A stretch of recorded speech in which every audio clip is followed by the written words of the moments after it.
de façon très associative, donc en petit comité, il n'y a pas de rapport de colère. Monsieur le Président.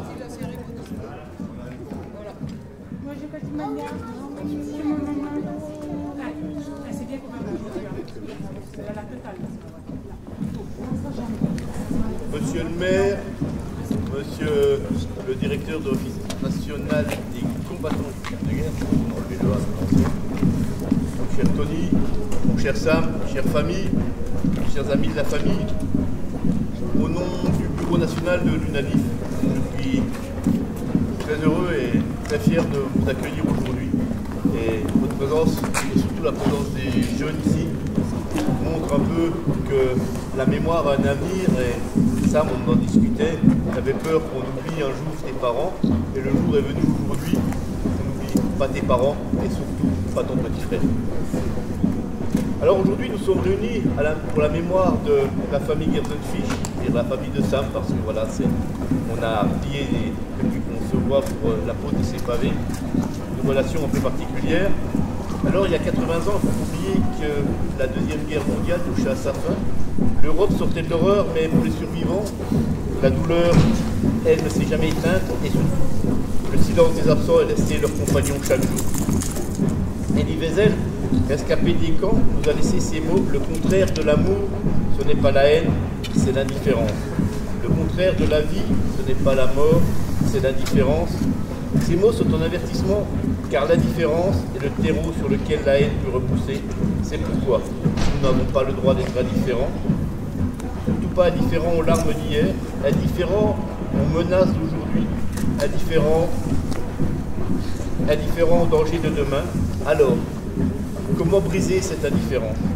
Les réponses, nous les connaissons, en portant la voix de témoins, en ayant une jeunesse qui nous supporte, et surtout en posant des Stoppelstein. Aujourd'hui, les derniers survivants nous quittent.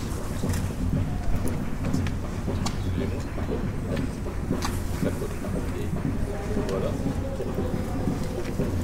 Et avec eux disparaissent la possibilité d'entendre directement les récits de ce qui fut. C'est à nous désormais de reprendre le flambeau, et Ginette Kolinka, rescapée d'Auschwitz, a confié: je n'ai pas à raconter des horreurs, mais ce sont des horreurs vraies. Il faut qu'on sache et qu'on n'oublie jamais. Simone Veil, elle aussi déportée, rappelait: la mémoire ne doit pas être instrumentalisée, elle doit être un travail de vérité. Préserver cette vérité, l'enseigner, la défendre, voilà notre mission.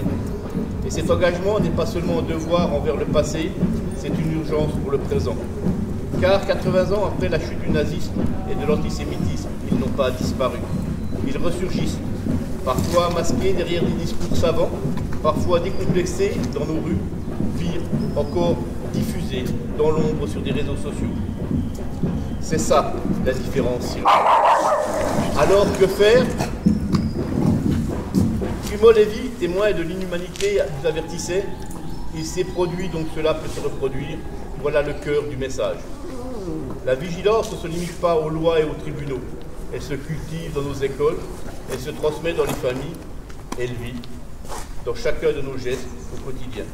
Être gardien de la mémoire, ce n'est pas s'enfermer dans le passé, c'est éclairer le présent, c'est préparer un avenir. Alors aujourd'hui, nous ne pleurons pas seulement les morts, mais nous faisons un serment aux vivants, ne jamais oublier, dire non à la haine, faire triompher l'humanité sur la barbarie, pour que la différence ne soit jamais notre excuse, pour que la mémoire reste à jamais notre boussole, comme ce Stoppelstein dans cette rue.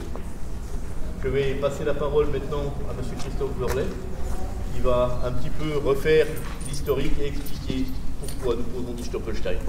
Et encore un grand merci à la ville de Belfort de toujours accepter ces poses de Stoppelstein. Il y en aura encore deux avec Jean Jaurès, et il y en aura encore un pour Émile Géant, un peu différé quand la rue sera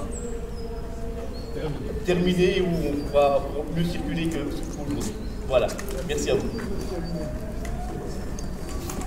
Merci Jean-Pierre, chers amis. Lorsque l'artiste Günther Demig a imaginé cette œuvre mémorielle, sa première idée était de remettre devant leur maison, là où ils ont habité, là où ça a du sens pour la famille, la mémoire de ces personnes que l'on a cherchées, que l'on a persécutées et que l'on a arrachées de chez eux.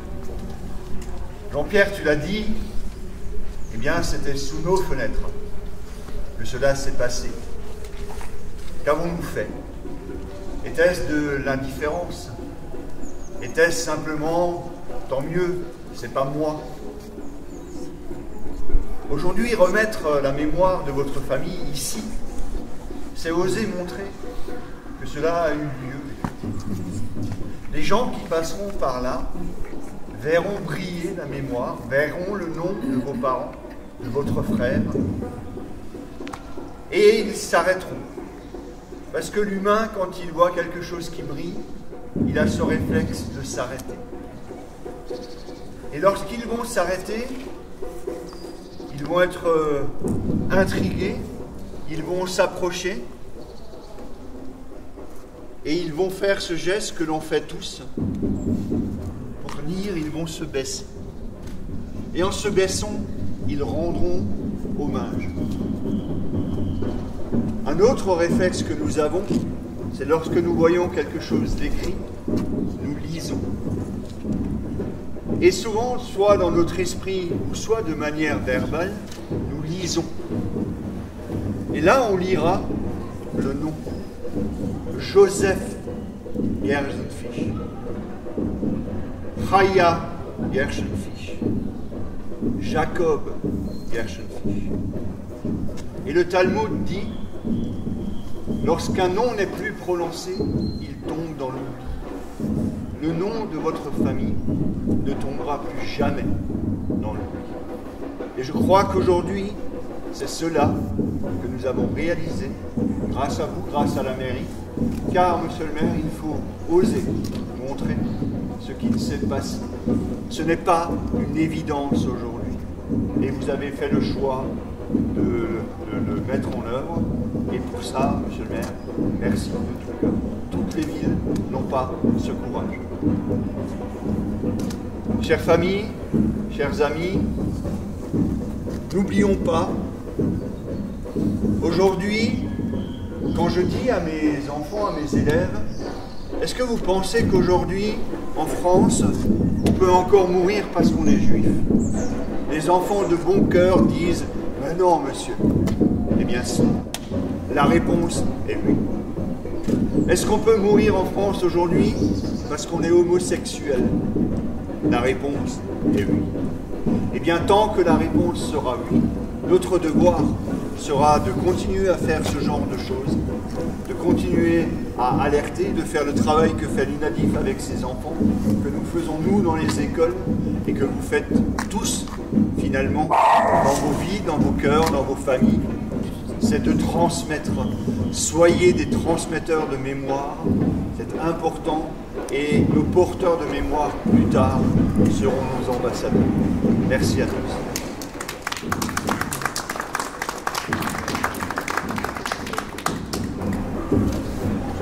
À présent, mademoiselle va lire la biographie de la famille.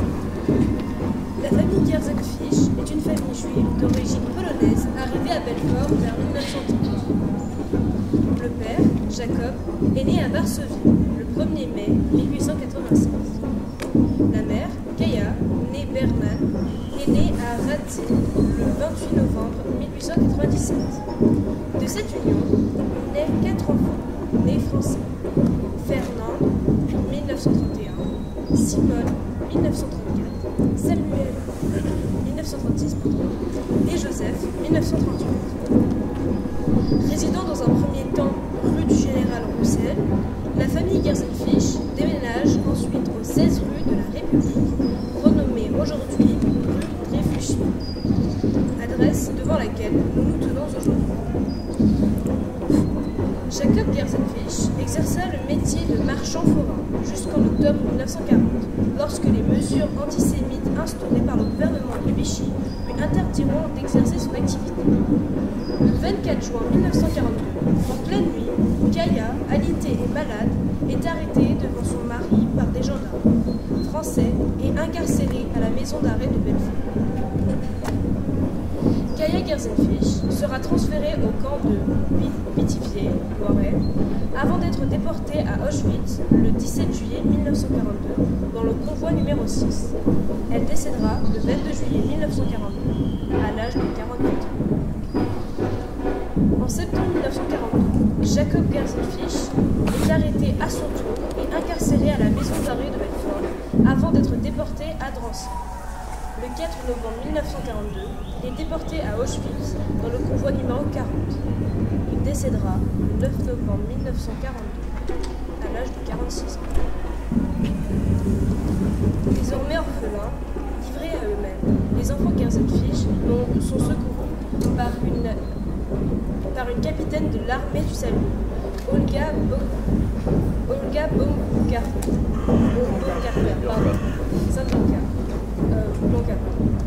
Ayant reçu l'ordre de livrer les enfants à la préfecture de Belfort, cette dernière décide avec la complicité de la capitaine Rion, sa collègue, de les cacher en les plaçant dans divers refuges et internats.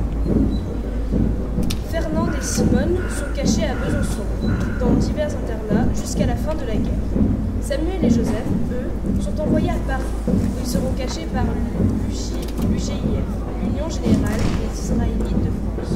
Le 17 février 1943, à Aubonne, au Val d'Oise, Joseph perd la vie dans des circonstances qui restent encore aujourd'hui troubles. Désormais seul, Samuel est envoyé à la maison de la Varenne, une pension du Val-de-Marne. Une nuit, réveillé par les tirs, il prend la fuite en compagnie d'une de ses camarades. Recueilli en gare de l'Est par une résistante, Samuel est envoyé sous une fausse identité, André Jersey, chez une famille d'agriculteurs de la Poule, en Isère. La famille Povelin, chez qui il restera jusqu'à la fin de la guerre. La guerre terminée, Samuel Gerzenfish est envoyé à Besançon, où il retrouve ses deux sœurs, ainsi que les deux capitaines de l'armée du salut qui les ont sauvés. Par la suite, les enfants Gerzenfish tentent de retrouver des oncles en Suisse, en traversant illégalement la frontière. Rattrapés, ils sont placés dans un camp de réfugiés juifs, où sont regroupées des personnes désireuses de partir en Palestine. En 1946, tous trois embarquent à Marseille dans un bateau à destination de la Palestine, où ils tentent de se reconstruire et retrouver une vie normale dans divers orphelinats. Quelques années plus tard, à l'âge de 17 ans, Samuel Gerzenfish intégrera l'armée israélienne et deviendra parachutiste. En 1965, alors qu'il se trouve à Paris, il retrouve une cousine qui lui propose de s'installer au Canada. C'est ainsi qu'il se retrouve à Toronto, où il trouve rapidement du travail dans la société d'ascenseurs chinois. Il se mariera 2 fois et aura 2 filles, Danielle et Sylvie. Grand sportif, Samuel retourne chaque année en France, à Chamonix, pour pratiquer le ski. En 1988, alors qu'il est en France pour skier, il est contacté pour assister à une cérémonie en hommage à Olga Baumgartner Saint-Blanc, à Belfort. Lors de cette cérémonie, Samuel fait la rencontre de Chantal, sa future épouse. Ils vivront ensemble quelques temps au Canada, avant de venir vivre à Belfort, où ils habitent encore aujourd'hui. À leur côté, Fernand et Simone vivent toujours en Israël. Elles ont chacune fondé une famille.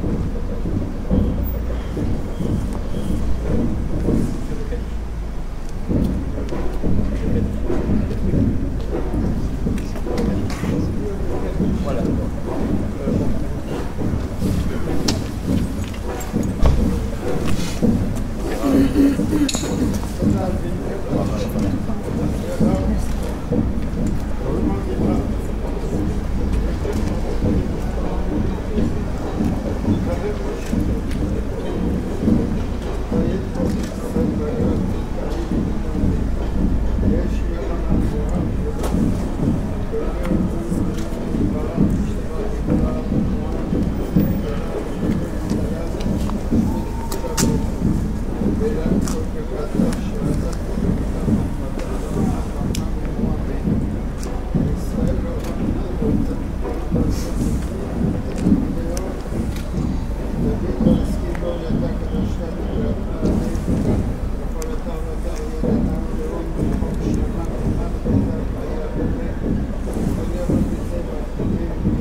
Allons enfants de la patrie, le jour de gloire est arrivé. Contre nous de la tyrannie, l'étendard sanglant élevé, l'étendard sanglant élevé. Entendez-vous dans nos campagnes mugir ces féroces soldats. Ils viennent jusque dans nos bras, égorger nos fils et nos compagnes. Aux armes, citoyens, formez vos bataillons.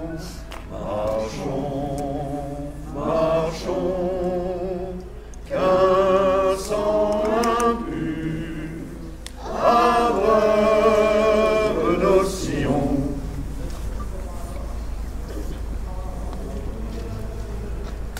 Avant de laisser la parole à Louane, la présidente de l'UNANIF, je tiens personnellement à la remercier, au nom du Bureau national aussi de la remercier. C'est elle qui est à l'initiative de la pose de ces pavés de la mémoire dans le territoire de Belfort et je la remercie. Bravo Louane. Voilà. En pater.